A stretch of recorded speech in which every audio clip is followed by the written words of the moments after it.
My name is Michael Tawonga Kamanga, your chemistry teacher from 1. Chemistry teacher from 1. I'm here to take you through physical and chemical changes.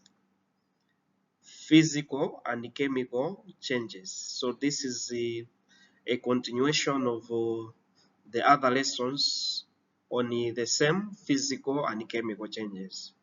We have looked at chemical reactions, we have looked at chemical equations, we have looked at chemical changes, physical changes. We have looked at how we can write the chemical formulas using valences. So all that has been discussed. And as a reminder, as a recap, we said physical and chemical changes are not the same. There are two different processes. Physical change is a temporary process, while a chemical change is a permanent process. In a chemical change, there's a formation of a new substance, while in a physical change, there is no formation of a new substance. So there's no any transformation by the reactants. The reactants are not altered in a physical change, but in a chemical change, the reactants are always altered. Now, in this lesson, our success criteria is by the end of this chapter or lesson, you should be able to balance chemical equations. Balance chemical equations. Because we have looked at word equation, chemical equations, then we have seen how we can write the chemical formulas. The chemical formulas of chemical substances. Because using the words like water, carbon dioxide, to mention but a few, is a little bit complicated. Instead, what is much easier is using the chemical formulas. So if we know how to write the chemical formulas, this will help us to write correct chemical equations. Because the chemical equations, they are very, very important because they give a summary of a chemical reaction. They give a summary of a chemical process. So it is very, very important. So make sure by the end of this lesson, you should be able to balance chemical equations because we are looking at balancing chemical equations. Now, chemical equations, rather chemical reactions, they are a fundamental process in chemistry. So here we're just revising. I'm giving you a little recap on the chemical reactions, the chemical changes, and the chemical equations, so that the lesson should be linked well. So let us see, partly go through chemical reactions and chemical changes. So chemical reactions are fundamental processes in chemistry where substances known as reactants undergo a transformation to form new substances called products. So understanding chemical reactions is crucial for various scientific fields, including chemistry, biology, environmental science, and engineering. So a chemical reaction involves the breaking of chemical bonds in a reactant molecules. So if the bonds are broken, we say the reactants, they are undergoing a transformation. Why are they going a transformation? Because this will lead to the production of a new substance. So a transformation is indeed needed. So how does this transformation take place? There is bond breaking, there is bond rearrangement, then there's bond formation. Because we have to produce a totally new substance. That substance should have new properties as well. Chemical reactions and chemical changes are closely related concepts in chemistry, and understanding their relationship helps in grasping how substances interact and transform. So chemical reactions and chemical changes, they are indeed related, because as I've already said, in a chemical change there is a production of a new substance. So if you connect the two, if you relate the two, understanding their relationship helps in grasping how substances interact and transform. A chemical reaction, by definition, is just a process in which substances undergo transformation to form new substance. So the substances which undergo transformation, they are known as reactants, while those which are formed after this transformation, they are known as products. So this transformation involves the breaking and forming of chemical bonds. Chemical reactions are characterized by changes in energy, color, temperature, and the formation of new substances with different properties. New substances with different properties. Now, a chemical change, in summary, refers to a process where the chemical composition of a substance is altered, resulting in the formation of a new substances with different properties.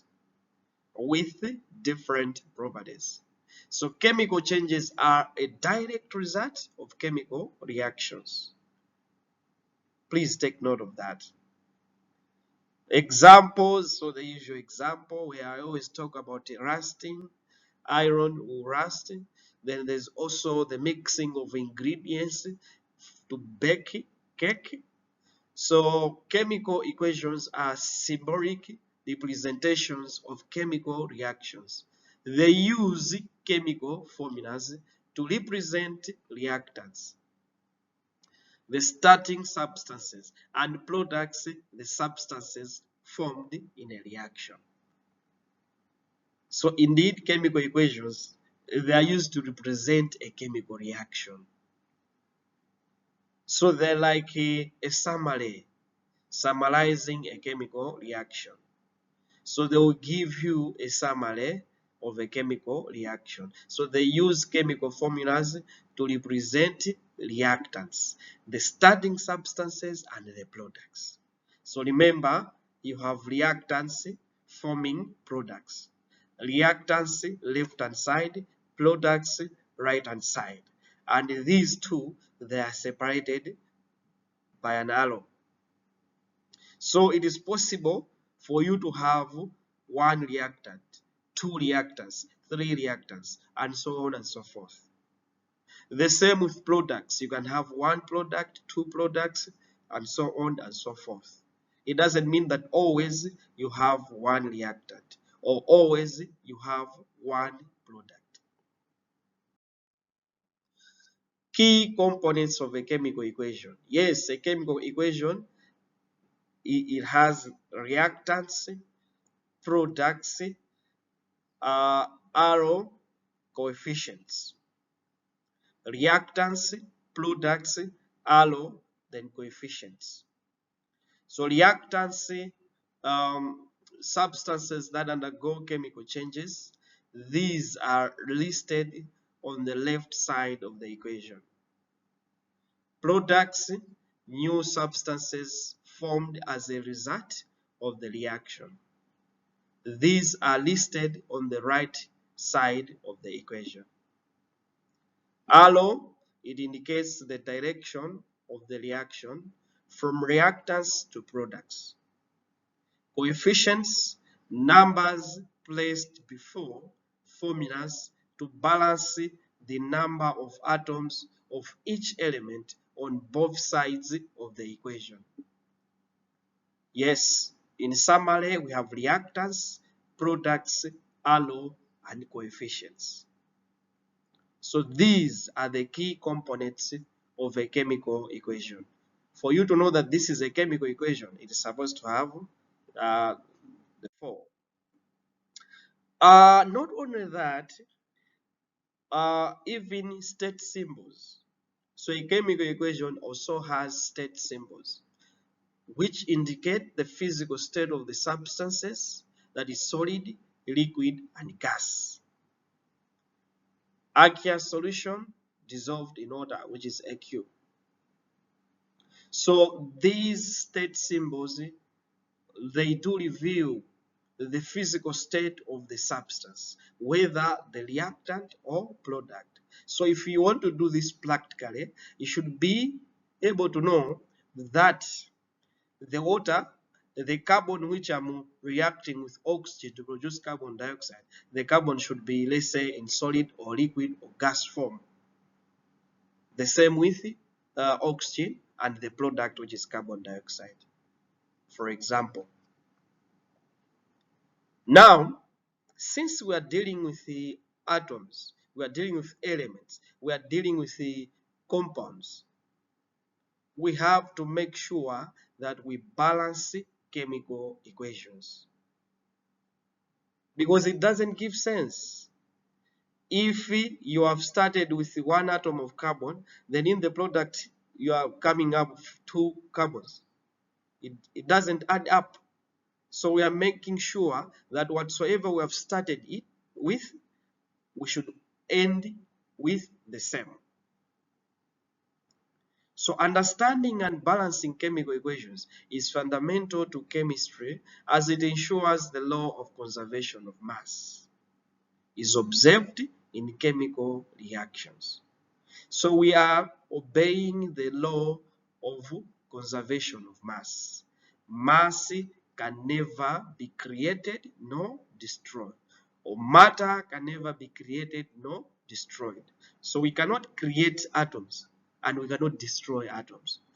Whatsoever we have started with, we should end up with the same. No wonder the concept of balancing is very, very important.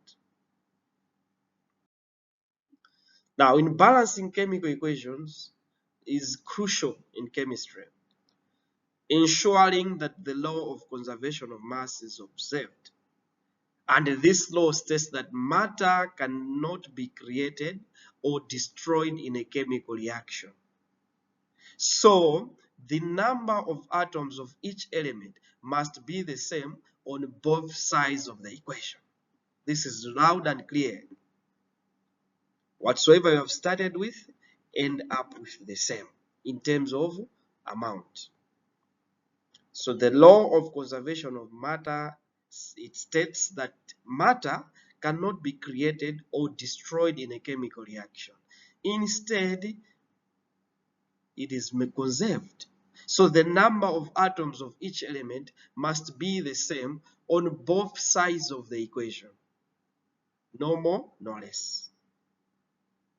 So how do we balance chemical equations? How do we balance them?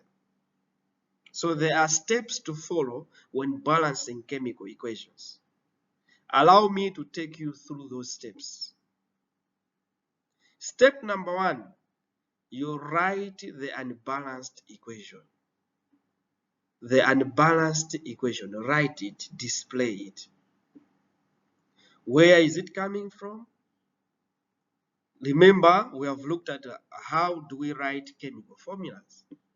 So you come up with the word equation, then the chemical equation. So you write the unbalanced equation. Start by writing the chemical formulas for the reactants. The reactants, these are the starting materials, and products, which are resulting materials based on the reaction. So depending on the reaction, you should write the chemical formulas. For example, let us look at the following. For the reaction between hydrogen and oxygen to form water, so you write hydrogen reacting with water. So hydrogen reacting with water, hydrogen reacting with oxygen to produce water. Hydrogen reacting with oxygen to form water. So this is the formula for hydrogen, and this is the formula for oxygen. This is the formula for water. So having done that, you should count the number of atoms of each element. Count them. How many hydrogen atoms do I have? How many oxygen do I have? And how many, that is for the reactant side. For the water, that is the product side, how many hydrogens do I have? And how many oxygens do I have? Are they balancing? So let us do it together. So for the reactants, hydrogen, how many atoms do we have here? Yes, there are 2. So I have 2 atoms of hydrogen. What about for this oxygen? How many oxygen atoms do we have? 2. Remember, the subscript indicates the number of atoms. So indeed we have 2 hydrogen atoms, reactant side, and 2 oxygen atoms, reactant side. What about product side? How many atoms of hydrogen here? There are 2. How many atoms of oxygen here? 1. So something is missing there. We cannot have we cannot have 2 oxygen atoms here, then 1 oxygen atom there. No, there is need for us to balance. So let us proceed and see how do we balance. How are we going to balance the oxygen atoms? For the hydrogen atoms, it is fine. 2 here, 2 here. Now, we have to balance the atoms. Balance the atoms. Adjust the coefficients, the numbers placed in front of formulas, to make the number of atoms of each element equal on both sides. So you adjust the coefficients, the numbers placed in front of formulas, to make the number of atoms of each element equal on both sides. That is, to balance the oxygen atoms, you need 2 water molecules on the product side. So you need to put 2 on the product side. This 2 is standing for both hydrogen and oxygen. So we balance using coefficients. And remember, the coefficients are always written at the beginning of the formula. Do not change the subscript, because if you change the subscript, you are changing the chemical formula. So we don't need to change the chemical formula. Rather, we want to balance. That's all. So if we put 2 here, what now? For hydrogen, 2 atoms, reactant side. For hydrogen, product side, it will be 2 times 2, which is 4. We have created another problem here. For oxygen, 2 atoms, reactant side, 2 times 1. There's a silent 1 here. So it's 2 atoms for oxygen. For oxygen, perfect. Everything is balanced. So the oxygen atoms, they are now balanced. But we have created a problem. We have created a problem. That is hydrogen. So if we recount, reactants have 2 hydrogen, 2 oxygen atoms. Products have 4 hydrogens and 2 oxygen atoms. A question. So what should we do to balance the hydrogen? Because we have a problem, 2 versus 4.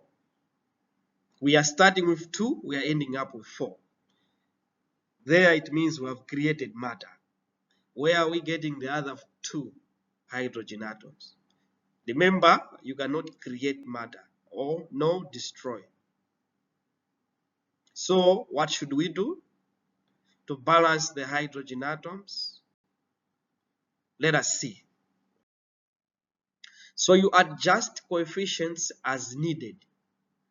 If changing one coefficient disrupts the balance of other elements, adjust other coefficients to restore balance. So you have to adjust coefficients as needed. For hydrogen, if we place a coefficient of 2 in front of H2, the reactant side, see we have placed a 2 here. There's 2 here. Now, let us do the recounting. Reactants will have 2 times 4 hydrogen atoms. What about the product side? 2 times 4, that is 4 hydrogen atoms. Good, we have balanced. Perfect. For oxygen, reactant side, 2 atoms. For the product reactant side, 2 atoms. Good. Our equation now is perfect because all the atoms have been balanced. So the hydrogen atoms are indeed balanced, which is nice. So everything is perfect. We have balanced the chemical equation. Let us verify the balance. How do you verify? Why? Make sure you ensure that the number of atoms for each element is the same on both sides of the equation. So both sides have 4 hydrogen atoms, yes, and 2 oxygen atoms. So lastly, this is our balanced chemical equation. So you need 4 atoms of hydrogen. Here you are also producing 4 atoms. Here you have started with 2 atoms of water, rather of oxygen. You are also ending up with 2 atoms of oxygen. So everything there, perfect. Everything is balanced. Now, examples of balancing chemical equations. Let us look at combustion of ethanol and formation of ammonia. Combustion of ethanol and formation of ammonia.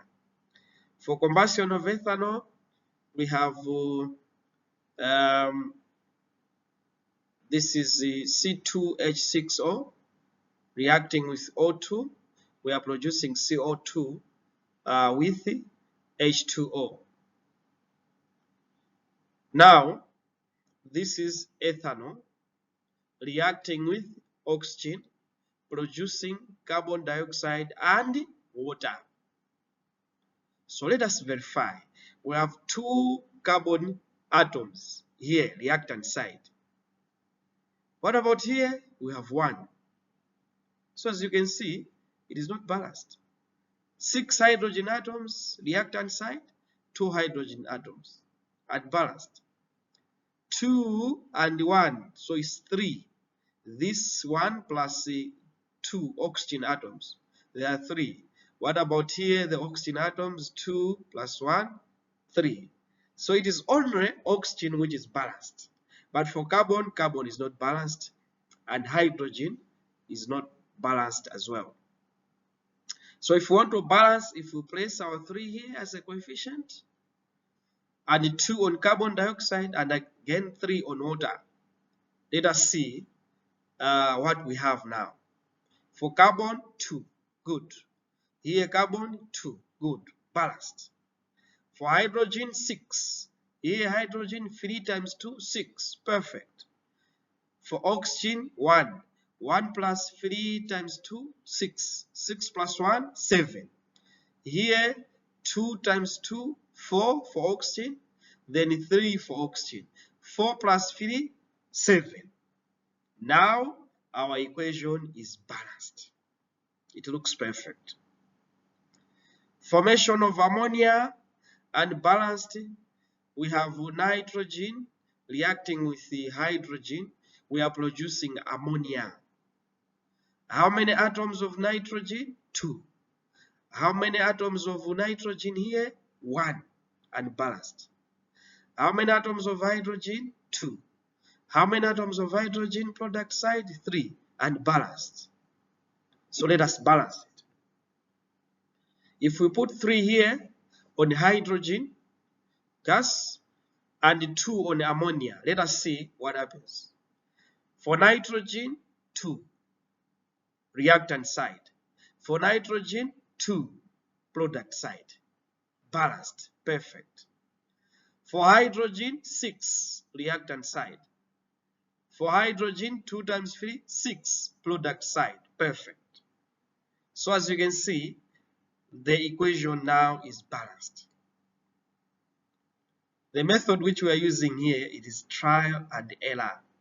You are just trying numbers and see where and see how it is balancing. So we are just using trial and error method of balancing. Now, let us look at tips for balancing equations. These tips, they are very, very useful. Number 1, balance complex molecules first. Start with compounds that contain multiple elements rather than single elements. This is very, very important. So the ones which are complex in nature, start balancing those compounds. Use fractional coefficients if needed. If there is need, you can also use fractional coefficients. So balance using fractions if necessary, and then multiply through by the smallest common multiple to obtain whole numbers. So you can use fractional coefficients. However, by the end of balancing, make sure the fractions do not appear. So they can disappear by multiplying. You obtain the whole number. I mean, you multiply throughout by the smallest common multiple to obtain whole numbers. And check all elements. Verify that every element is balanced, not just some. Avoid changing subscripts. Only adjust coefficient, not the subscripts. Please do not change the subscripts, because if you change the subscripts, you are changing the whole chemical formula. Now, in summary, balancing chemical equations involves ensuring that the number of atoms for each element is equal on both sides of the reaction. This process is essential for accurately representing chemical reactions and is fundamental to understanding stoichiometry and reaction mechanism. Balancing chemical equation is very, very important. So make sure when you are dealing with chemical equations, the chemical equations, they are supposed to be balanced. You balance chemical equations. We balance them because we want to conserve matter. We want to obey the law of conservation of matter, which states that matter can never be created nor destroyed. So balancing is very, very important. Well, having done that, there's an activity here. So always feel free to provide your answers in the comment section. Please attempt the activity. You can as well compare your answers with my suggested answers, which will be displayed in the comment section. So make sure you go through them. Number 1, balance the following chemical equation. There's iron reacting with oxygen to produce iron oxide. Then there's combustion reaction there. Then he balanced the reaction for the formation of sodium chloride, as you can see there, formation of sodium chloride, and balance the following decomposition reaction. Mercury oxide decomposing and producing mercury and oxygen. So all the best as you'll be going through the activity. Well, if you have any questions, always use this WhatsApp number and the help@xulendo.org. You can also visit Xulendo online or xulendo.org. For the resources, I've used Excel and Succeed Junior Chemistry Book 1, Achievers in Chemistry Book 1, Django Chemistry Book 1, Samuel Kareya Chemistry Book 1. For illustrations, design, and graphics, these were done by Charlotte Bloning and Dave Bomba. For photos, the photos which I've used, you can visit the link. Well, see you in the next lessons. Bye-bye.